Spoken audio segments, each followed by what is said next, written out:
Ano, yan yung before, ano. Magandang araw mga kabukid. Nandito ngayon sa Barangay Cruz ng Bungabon, ano? Dahil nabalitaan ko yung malungkot na pipino daw na hinulipa na nabuhay naman, di nagkadoble na ngayon. O shoutout muna Kuyang Buda. So ito po yung itsura ng pipino. Ayan oh. Oh. Matamlay nga. Isa lang ba to Kuyang Buda? Meron pa to. Ayan.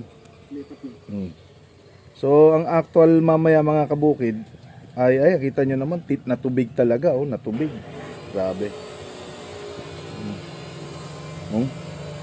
Wala na, lanta na. Naghulip na raw ng panibago si bossing dito. Ang good news, nabuhay. So nagkaroon ng traffic ngayon dito.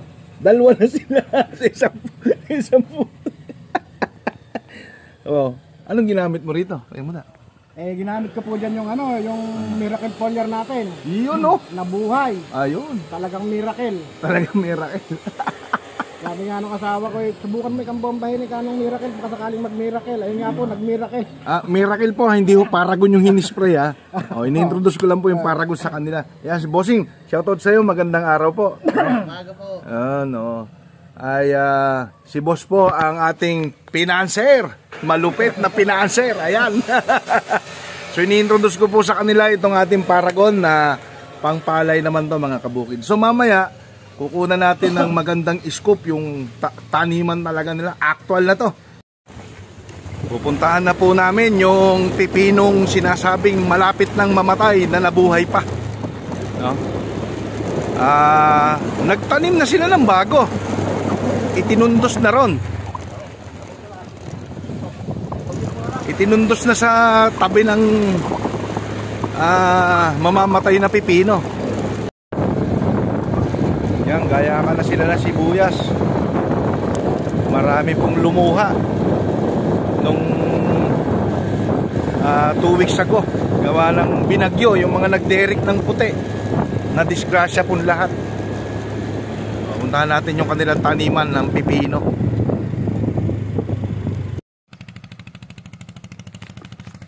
Oh, ito na. Ito na yung sinasabing mamamatay na pipino. Bakit punong-puno ng bulaklak?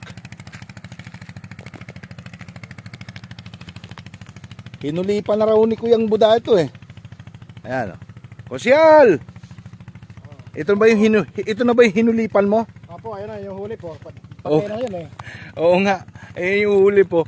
Oh, tinabihan niya na. Ihuli. Kasi ang kwento, patay na. No? Ay, talaga naman. Pero po, yung katunayan oh. Patay na ito noon. Ayun na yung mga huli po. Oh. Hinulipan na nga, oh. Ayan na, oh, yung mga huli po. Oh. Ayan na buhay. Wow. Grabe. Ayun oh, puro ano na po yan mga kabukid oh. Puro hulip na.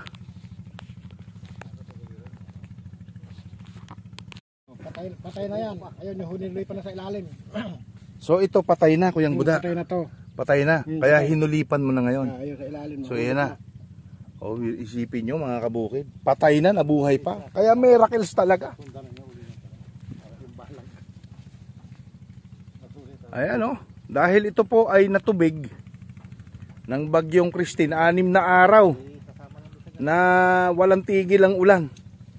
Kaya nung bisitahin ni Kuyang Buda ay talagang matamlay. At halos wala nang buhay ano Kuyang Buda. Talagang lupay-pay. Talagang lupay-pay na siya. Ayan oh. May mga kapalit na siya. Oh. Ayun na. Nabuhay pa eh. Ay grabe. Grabe to oh. 3,000 luwang. Mga kabukid. Nabuhay. Ngayon, hindi lang sa EDSA traffic na yon.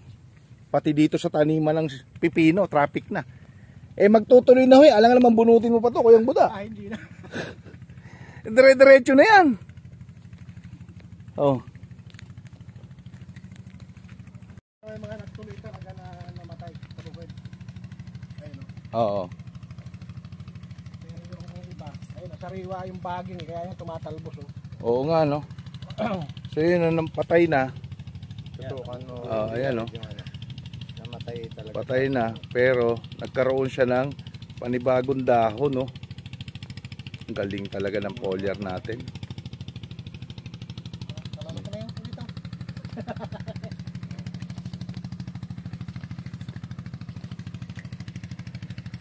Ayun, yun. Namatay na yun eh. Ayun, oh. May hulip na siya. Ayan, patay na raw po yan. Ngayon may hulip na sa tabi. Pati ito, oh. Oh. Akin mo na. Hindi pa ito, yung halos lahat, patay ito. Ito, mga nakarecover. So itong lugar na to, patay halos lahat. Yung pinakita ko sa yung picture. Ito na yon. Oo, yan na yun. Tignan nyo, buhay nga, oh. Ayan, may bunga. Parang walang, hindi nga makitang mamamatay na eh. Naiwalan ka ng laki. Ang galing. Sir, titigil pa ba kayong paggamit nito? Hindi na. Tuloy-tuloy na yan. Tuloy-tuloy na to. Yan ang sinasabi sa hahanap ka pa ba sa iba?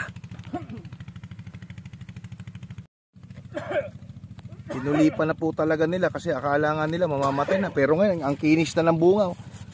Oh, walang Diyo. Kung hinulipan niya, wala pang bunga. Kailan to pinitasan? Kahapon. Kahapon? Ay parang pitasin na uli yung bunga. Kasi nang-aalangan niya bukas ng hapon ito. Oh. Aba, gagaspang na nga talaga yung hanggang pinagbukas pa. Hindi na pipino. Ang daming bunga, oh. Hindi lang klaro. Pipino ulito lahat. Ito pipino. Lalagyan din ng pipino to. Hindi, tanim na. Tanim na. Ayun, tubo na. Oh. Na-spray na natin ng ano to. Yung pambuto. Oo. Hindi pa. Ngayon pa lang sana duty ko mamayang hapon na. Pipino rin pala to. Hanggang doon. Sambanos. Yan, ang putol dyan, yung bano. Saka yun, doon sa binangan natin doon, pipino rin. Talagang wala kang hilig ko yung Buddha sa pipino, ha? Ay, dyan madali magkapera. Lalo pag ginamitan ng miracle yan. Ayan. Grabe. Yung ginamitan natin ng miracle, akala mamatay na. Ayan. And, Yung mamamatay na. Kaya talaga, wag niyong paniwalaan yung maling akala, eh.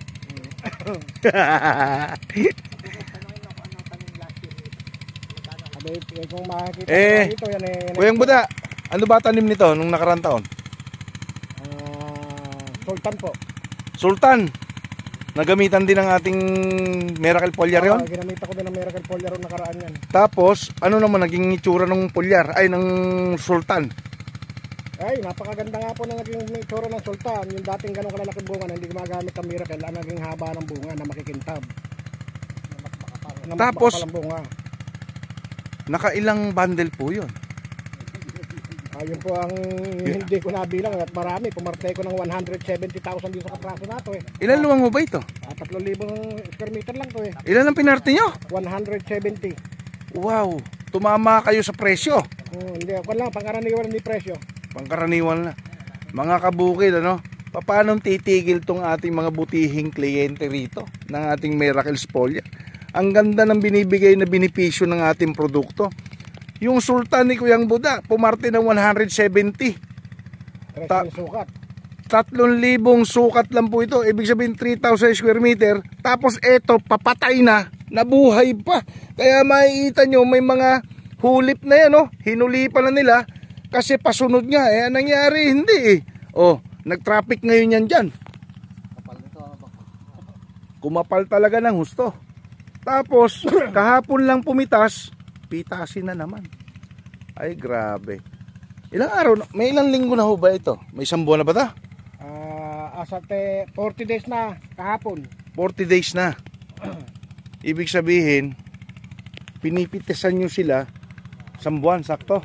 So, dapat, May isang buwan. sa normal, Kuyang Buddha, ilang araw bago pitasan ang pipino? Dapat po, pagka normal lang yan, hindi namin gumagamit ng Miracle, 45 days.